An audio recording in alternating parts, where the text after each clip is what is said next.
What is it that makes a good format?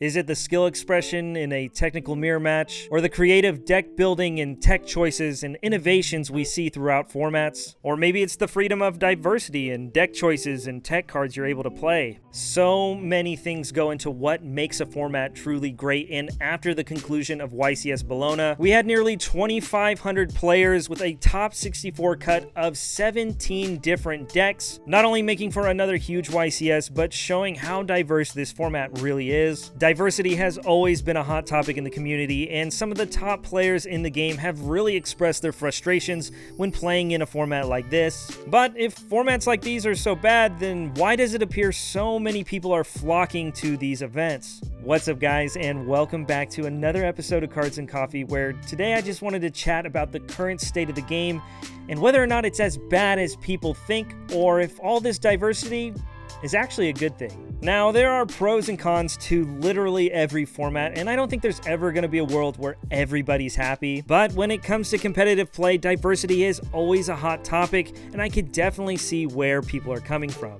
So what makes a diverse format so good? It really is all about options, options, options. The competitive player might argue that's true within reason, but that's only because this game is already a very high variance game. There's a lot of factors that contribute to this, but by having so many different options to choose from, it really motivates the player base to play more. Heck, you could even look at the most popular Time Wizard format right now, Edison format, which is a super diverse format to play in. Again, players will argue the diversity is frustrating to play in, but if that's the case, why is Edison format the most popular Time Wizard format right now? Not only are they not forced to play a specific tier 0 deck, but now players have the option to choose a deck that suits their needs. Maybe it's budgetary restrictions or difficulty acquiring new cards. The cost of traveling to these events are already expensive, so being able to pick a deck you already have from last format, or something you're comfortable with, or maybe a budget option that you can afford, really goes a long way in the general player base, and I think that's reflected in today's format. We've all heard it before, time is money, and that couldn't be more true in the game of Yu-Gi-Oh! You could own every deck in the game and have it blinged out in max rarity, but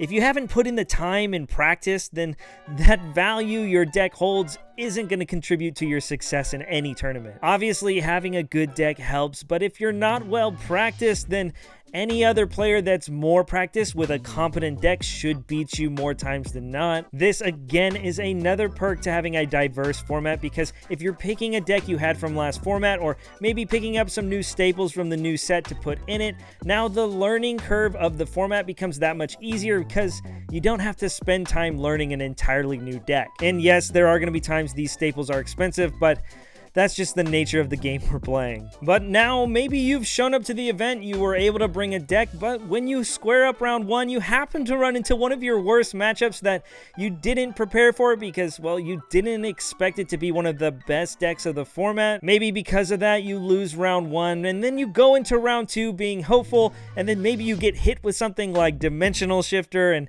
your deck just loses to it. It can be very frustrating to play in a format that has so many things to account for, and I think that's where the competitive players are coming from. Like I said, this game is so expensive to play. Not only getting cards to be able to use, but traveling to these events can cost hundreds or even thousands of dollars. For most people, this is just a one-time thing that you do every once in a while, but if you're a hyper-competitive player, then you're going to YCS to YCS to YCS. The money can add up quick, and when you're losing to stuff that you had no control of, obviously it's gonna happen. It's part of this game. Sure, you could sum it up to skill issue or just get good, but at the end of the day, there's so much variance in this game already, so when you pile on so much on top of all the things you're already having to prepare for, I definitely can understand why it's so frustrating to have to shell out all this money just to feel like you have no control on what you're going to play against. Obviously, we see players consistently topping in these diverse formats, so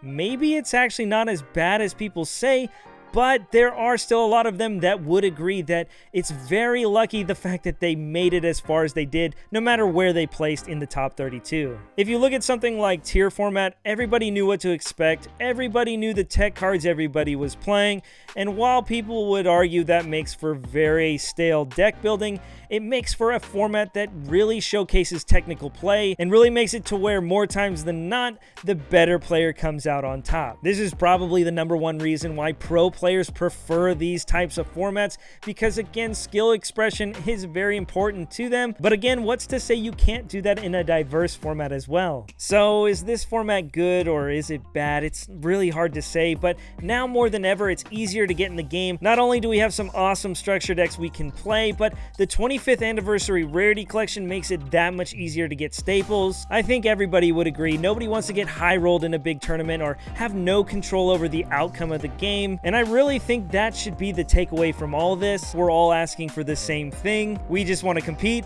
have options, and play this game we love. But that's going to wrap things up for today's video. Thanks again for tuning in. I really appreciate all the support, and we're so close to 10K, so if you haven't subscribed already, please go ahead and do it. By all means, please comment down below. Let me know your opinion on the current format or diverse formats in general and how it affects the game. I really do see both sides of the argument, but at the end of the day, all I want to do is play this game. Once again, thanks for tuning in, and here's hoping to see you on the next one. Peace.